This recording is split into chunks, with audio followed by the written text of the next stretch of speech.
just merely follow scriptures alone on the surface is not enough. Their life will change. It will impact on the lives of other people, but in a soft way. But the one who and plunges fully into the God ocean, this one rises up, I'm not well, I need this, I don't have any money. It's all about us. Our lives should be for service. One life in service, not to itself really, but to life, can make hundreds of people lift the joy of the many of them, if you do it in proper service. When the person wants to be egoless, it's very difficult if the person remains. He's trying to be good, and it's okay. It's also a very wide path. Most people, you're told when you read the scripture, love one another and do good to those who do bad things to you and stuff like this. And people try to be as loving and as kind as they can be, and it is good. It produces really good results. But there's something sometimes artificial about it, because you're doing it because you're told it should be good. And in a way, we are looking for merits because of it. If I do what is good, I get something. So it's still for ourselves in a sense, no? But when we wake up to the truth, that you are the self cares for everything, for everyone, it's different somehow.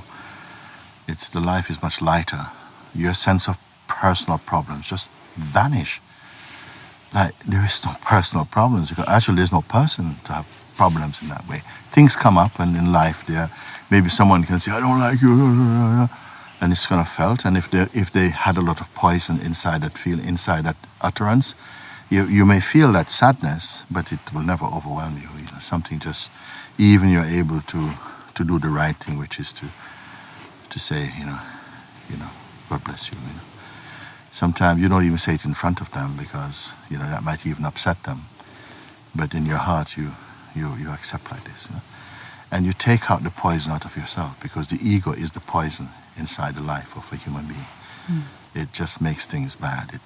It's always selfish. It's always drawing energy to itself all the time. It's always need to be right. It's all of these things. It's very poisonous.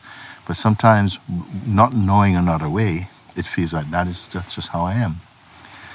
As you begin to wake up to the deeper space of truth behind the kind of person, this is where, like, self-inquiry or the invitation brings you out of that, lifts you out of that space and into the space behind, where there's a field of just pure intelligence, more light, more spacious, you see. You already start to feel happy and light. And in your happiness and your light, you naturally want to do what feels good, It's like what feels good comes naturally inside your heart, what feels good. And selfishness just feels, it's like a poison that leaves you, so you're not thinking so much in terms of that. When you find something that makes you happy, you want to share it to make as many people happy as possible. When you go through a door into a space, you want to let as many people come through as possible. It's something like that more, So egolessness is like this. It's dropping away this heavy cloak of ego, of I, me, I, me, my, mine, are just a much, much greater space. That's why I say you come into the God field, and God field has no jealousy, it has no, all this kind of stuff goes. Selfishness, heavy cravings, all this kind of just goes. You're in a field that is just naturally cares, naturally, and even everything just gets picked up in it. It's like it takes care of every aspect of your life and the lives of those you love. But then where you love don't stop, it keeps expanding more and more. So that's to be without ego. It's the most powerful thing in the whole world. Like, ego is the darkest force in the world. And then freedom from ego is the most light and beautiful force in the world. And that is, for me, the challenge of living as a human being, is to transcend the egoic identity. But it seems very rare in our world, because so much is put on the person, and it's like our first love, and we love that first. But you're meant to love the self, but not the person, the self first. But we tend to love it last. And it is like that we first grow up with identity strongly and all me, but we are never happy really like that. We need so many things to matter. We need money, we need friendships, we need partners, we need nice things in order to be happy. Whereas someone who is free of ego can just be happy, you're just happy anyway. Wherever you put them, they're happy. They're not competitive. They're very broad in their dealings. They always think for the feelings of others and stuff like that. It's very beautiful. And my wish and prayer is that it just becomes contagious again, just to be happy, that beings just enjoy, a human being that just merely follows scriptures alone on the surface is not enough. Their life will change, it will impact on the lives of other people, but in a soft way. But the one who abandons their ego and plunges fully into the God ocean, this one rises up, and becomes a guide in the world, even if they don't speak. So there are some beings who never spoke, they don't speak, but their presence is so powerful because it's so much inherent in their being, this presence of God, that people just be in their presence and they're transformed like that.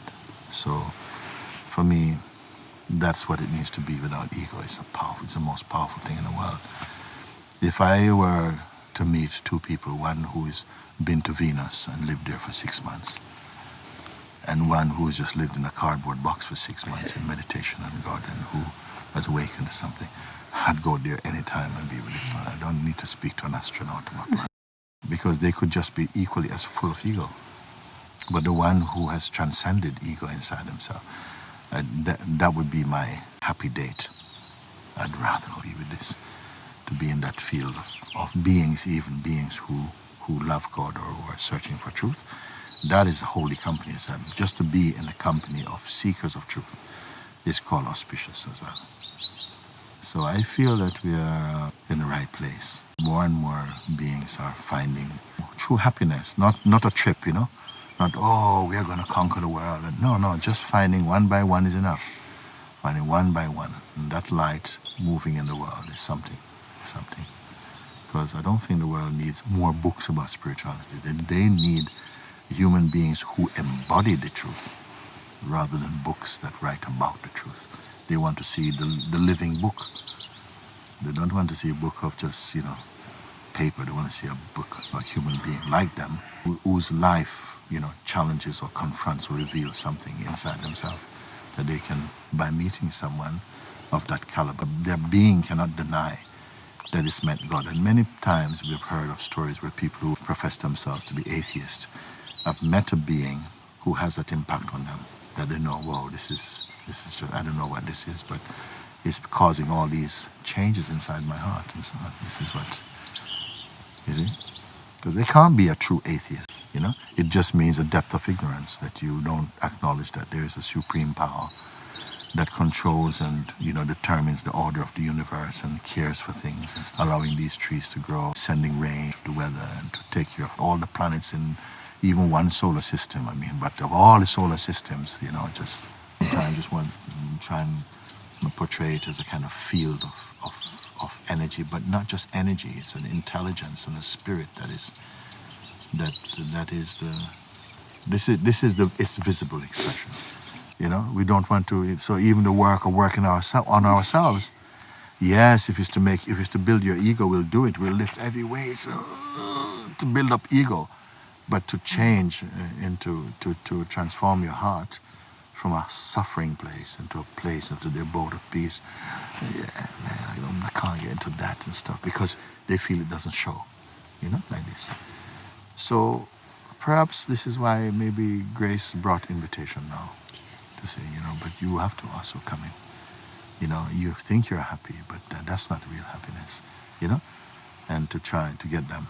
I feel there must be, because why it didn't, for me, the invitation is the easiest thing.